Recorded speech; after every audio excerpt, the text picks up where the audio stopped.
Dennis, who goes by Deaf Noodles online, is the king of drama channels, and he's recently found himself in some drama.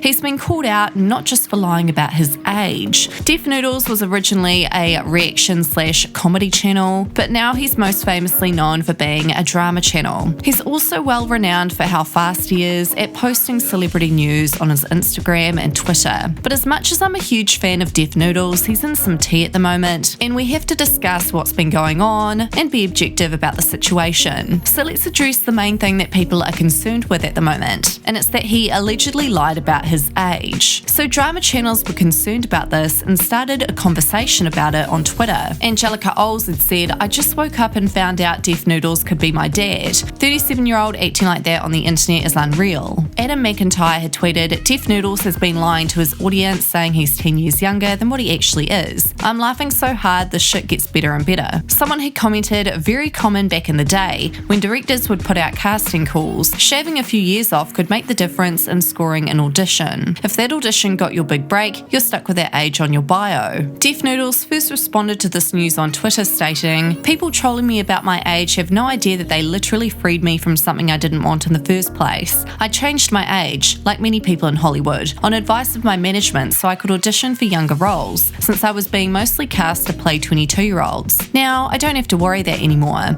I love being my age. It's great. So thank you, you miserable Fs. Love ya. I'm 172 years old. Can you believe it?" He'd also responded to Taylor Lorenz, who's a journalist, who called him out on this. He'd said, "This is a lie. I told you I did not want my age published and explained I'd been told that by my management at the time. I then said to just publish it as 20-something. I have the recording. If you consent to it being released, let me know so I can show the world the truth." Just to clarify, I said I didn't want my age published. Taylor pressured me to give her an age. I asked if it could be published as 20-something. She said she would check with her editor. Here's my conversation with Taylor Lorenz where I explain why I didn't want my age published. Also, how old are you, by the way? I'm in my 20s. What? Okay. Yeah. What'd you say? Why? Because they usually ask us to include age if we quote someone. So we'll say, so-and-so, comma, 32 or whatever. I just as an actor, I like that is primarily what I do. I don't do the YouTube stuff usually, but this has kind of just happened. But like I don't usually give out my age, but I'm in my 20s. I don't want to date myself. It says when you. Yeah. It's okay. I just know my editor's going to ask. It says when you Google that you're 24. Yeah. It looks like you are on like IMDb and stuff. Yeah. So if it's okay, we might include it. But I can say to my editor, it's just we include it for everyone, age and location. And yeah, that's title. Fine. You can whatever's easier. I just usually.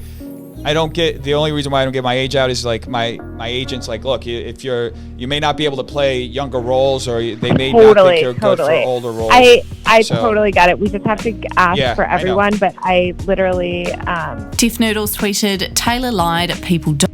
This is why people don't trust mainstream media. I never said I was 24. I explained it very clearly in our conversation, Taylor Lorenz, why I didn't want my age published. I've been advised by my agent to not have it published. This was recorded in May 2020. When this started getting lots of attention and backlash, Deaf Noodles made a live stream briefly addressing why he lied about his age. Incorrect. I mean, there's like about 30% of truth in this. Anyway, my age. I was born March 10th, 1995. So essentially there's a 10-year difference on what's shown here and what my actual age is. So this has been like a weird thing because, like I said, I didn't expect to like fucking have a following or any. This was supposed to be my side hustle. It wasn't supposed to be my life, what I'm building my business as, right? So like it got to a point where like people were just referencing that as my age. And then they were like asking me what it was. And I was like, bro, what the fuck do I say, right? Like, do I say what's online or do I say my actual age? And it got this weird thing where like now I feel like I'm lying about this stupid thing because I don't give a fuck about my age. It was a business decision that I did with somebody who was advising me on how to set this up. So it's just, it got to a point. So here it is. That's what it is. I'm 37 years old. Yes, I'm 37 years old. That's my age. Okay. Deaf Noodles also recently went live on Twitter Spaces, which is this weird new thing where you can live stream with heaps of people at once. And the tea was spilled. Firstly, he'd explained his true thoughts on the drama community and how he no longer cares what people think about him. And he discussed his plans to live stream future debates with people who have issues with him because he's sick of this back and forth drama responding non-stop to other creators who have issues with him. A little bit of pushing this to be more dramatic than what it actually is. Like, making things way more than what it is, like removing context of certain things and just making things appear as they're something that they're not. And in reality, like at the end of the day, I don't honestly, I appreciate you saying all the stuff you're saying, but like it's been happening for the last like almost 2 years, honestly. So hey, Def, would you mind if I talk next after you're done? I apologize for cutting you off. Yeah, of course. So it's been happening to this extent for like the last 2 years. So to an extent, I kind of got used to it. So I kind of don't even give a shit anymore what people are saying about me. That's really the point that I'm at. And like honestly, I've been trying to build out this venue that I got. It's like it's my office space with a venue. And since the end of last year, I was looking for spots. I found this spot in like April, I think, or maybe end of March. And I had to like do a bunch of renovations. And now we're like finally setting up the stage and all this stuff. But the plan has always been to do my show like live and to have a space where we can do live comedy shows and my friends can perform and I can work on my half hour and like do all this other stuff. And I just thought like, you know, like people like to talk a lot of shit on the internet. No, I think like why not roast battle? And like you can say it to each other's face, and you can stream it on your channel if you want. It's gonna get streamed on mine either way. And you know, at the end of the day, it'll be entertainment. Like I came up doing roast battles in New York. I've done a lot of them. I think they're like super entertaining. They're a lot of fun, and you get to say a lot of shit that in the context that like, you know, it's the context of like a show. So you know, you get to essentially say shit to somebody's face that you have to back it up, essentially. You know what I mean? Like you don't just get to stay behind a keyboard, and that's what I find interesting. Instead of just this back and forth on commentary, like I've made so many videos responding to people and like saying, you know, like correcting.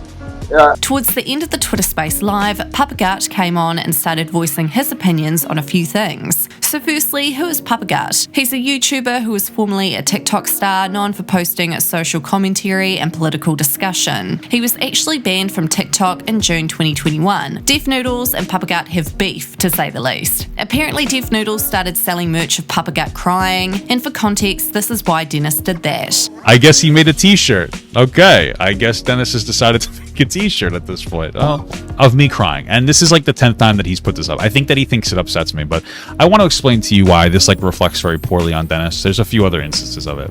I know it's just meant to like provoke me and rile me up. At this point, I'm probably better off just like suing him and not really giving this any more weight because it's just kind of pathetic. So this is in reference to the response video that I made that you can watch. It's called like Def Noodles is a bad person. And I get really emotional. I get upset. I cry. And the reason is because I see what he says on stream and I start going into a conversation about how like this is invalidating to survivors, which I've said multiple times in this video, and then trying to explain to people why I'm so invested in this conversation about sexual assault survivors, right? So I have to say it again. It's not something that I like to do, but here's the thing. The reason that I get really emotional is in recalling this, I recall a conversation with somebody that I love very much who tells me their story of a violent rape. So in the Twitter space, Papagatt came on and talked about how Dennis is jealous of Ethan Klein because Ethan shouted out Papagatt apparently, and Papagatt thinks that that's the reason why Dennis has started going after him so much. Of course, you're going to edit it out so that you're only going to cherry pick the people who say, oh sure, and then make a slanderous video about me. You've been obsessed with me for no reason other than I can assume is that you saw that Ethan Klein said something nice about me, and you've been on a meltdown since that's like your guy. I don't know why. You're the one who re-engaged this entire thing because somebody said Papagatt owns you. Hold on. And you decided to like come out here saying that you created my entire career despite the fact that I blew up on like, hold on, TikTok through my own like my own. So what are you guys' thoughts on all this drama? Let me know in the comments.